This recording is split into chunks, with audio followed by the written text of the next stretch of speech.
राधे राधे सभी भक्तों को। एक शहर में लालदास नाम का एक सुनार रहता था। वह बहुत ही अच्छे आभूषण बनाता था। उसके आभूषणों की देश विदेश में बहुत मांग थी, परंतु इतनी बिक्री होने के बाद भी लालदास का स्वभाव बहुत ही सरल और सीधा था। वह अपने काम में व्यस्त रहता और भगवान को याद करता था। भगवान को याद करता, अपना काम करता और ज़रूरतमंदों की मदद भी करता था। एक लालदास का मित्र था जिसका नाम था मोहनदास। मोहनदास वृंदावन अपनी पत्नी के साथ घूमने गए। वहाँ उसे लड्डू गोपाल की प्रतिमा दिखाई दी तो लड्डू गोपाल के बाल स्वरूप को लेकर वो अपने घर को चल दिए।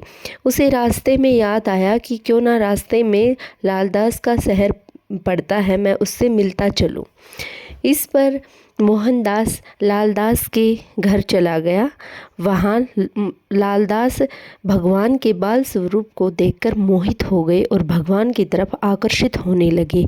उस समय जब लालदास ने भगवान की प्रतिमा को देखा तो उनके हाथ में एक 21 लाख रुपए का हार था। वह इतना मोहित हो गए कि वह हार उन्होंने लड्डू गोपाल के बाल स्वरूप के गले में डाल दिया और बातें करने लगे। मोहनदास ने वहाँ अपनी पत्नी सहित खाना खाया और जलपान किया और घर की तरफ रवाना हो गए। बातों में इतना मगन हो गए कि लालदास को ध्यान ही नहीं रहा कि उन्होंने लड्डू गोपाल के बाल स्वरूप को एक हार पहनाया था, वो उसे उतारना भूल गए। लेकिन मोहनदास जब ऑटो में बैठे लड्डू गोपाल को लेकर, वो लड्डू गोपाल की प्रतिमा को ऑटो में ही भूल के चले गए।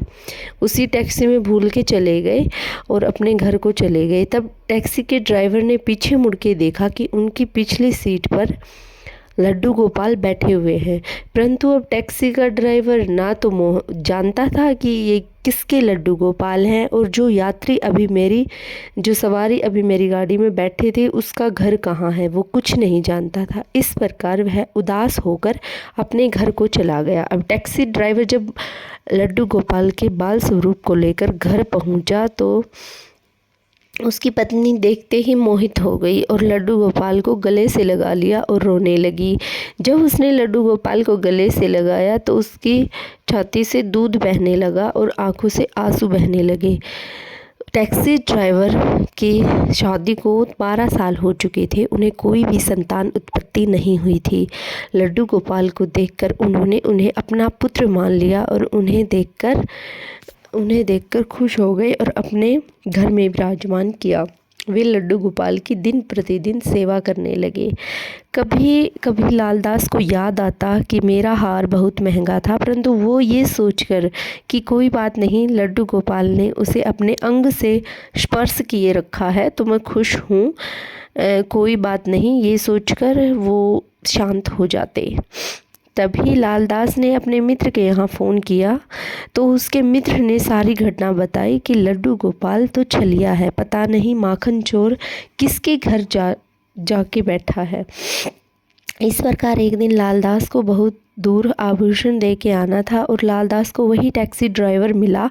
उसी टैक्सी ड्राइवर को लेकर लालदास दूसरे शहर जा रहे थे कि रास्ते में बहुत तेज़ बारिश आई और उस पर टैक्सी ड्राइवर ने कहा कि बहुत तेज़ बारिश और आंधी आ चुकी है, कृपया करके आप मेरे घर को चले, मेरा घर पास। इस पर लालदास ने सोचा कि उसके हाथ में बहुत महंगे आभूषण हैं, यही उचित रहेगा कि मैं इस टैक्सी ड्राइवर के घर को चला जाऊं। वह डरता डरता टैक्सी ड्राइवर के घर को चला गया। वहां जाकर टैक्सी ड्राइवर ने उसे जलपान कराया, भोजन कराया और एक अच्छे से उसका स्वागत किया।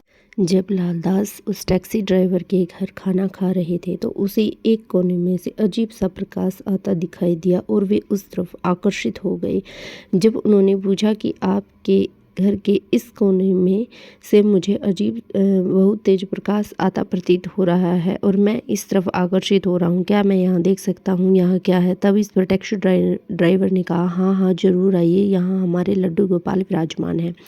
लालदास ने वहाँ जाकर देखा और देखते ही रह गए, ये तो वही लड्डू गोपाल हैं और इनके गले में वही हार है। तब लालदास ने टैक्सी ड्राइवर से कहा, क्या तुम इस हार की कीमत जानते हो? इस पर टैक्सी ड्राइवर की पत्नी बोली कि लड्डू गोपाल अनमोल हैं और इन्हें धारण की हुई हर चीज़ अनमोल है, इसका कोई मोल नहीं है। उनकी ये सब बातें सुनकर वह बहुत खुश हुआ और वहाँ से चला गया। जब टैक्सी ड्राइवर उसको छोड़ने के लिए जा रहा था तो लालदास जब टैक्सी से नीचे उतरा तो टैक्सी ड्राइवर ने कहा, आपका कुछ सामान यहाँ रह गया है। इस पर लालदास ने कहा कि मेरा सामान? उसने कहा, हाँ, ये थैला आपका है, ले जाओ। जब लालदास ने वो थैला उठाया तो उसमें 21 लाख रुपए रखे थे। इतने पैसे देखकर वह कहने लगे, वाह रे भगवान तेरी माया, मेरा हार लेकर मुझे पैसे लौटा दिए। तब वह लालदास बैग को लेकर वहाँ से चल दिया और टैक्सी ड्राइवर के घर एक पुत्री ने जन्म लिया। वे बहुत खुश हुए और लड्डू गोपाल को अपना बेटा मान लिया और उस पुत्री का पालन पोषण करने लगे खुशी खुशी और लड्डू गोपाल का धन्यवाद किया कि आपके आगमन से हमारे घर में एक संतानोत्पत्ति हुई है। इस प्रकार उन्होंने अपना पूरा जीवन लड्डू गोपाल की सेवा में व्यतीत कर दिया। इसलिए अगर माना जाए तो भगवान सच में है। बोलो राधे राधे। यह कहानी एक सत्य घटना पर आधारित थी। अगर कहानी पसंद आए तो चैनल को लाइक, शेयर और सब्सक्राइब जरूर करें। ऐसी कहानियाँ सुनने के लिए चैनल को सब्सक्राइब करें। राधे राधे सभी को।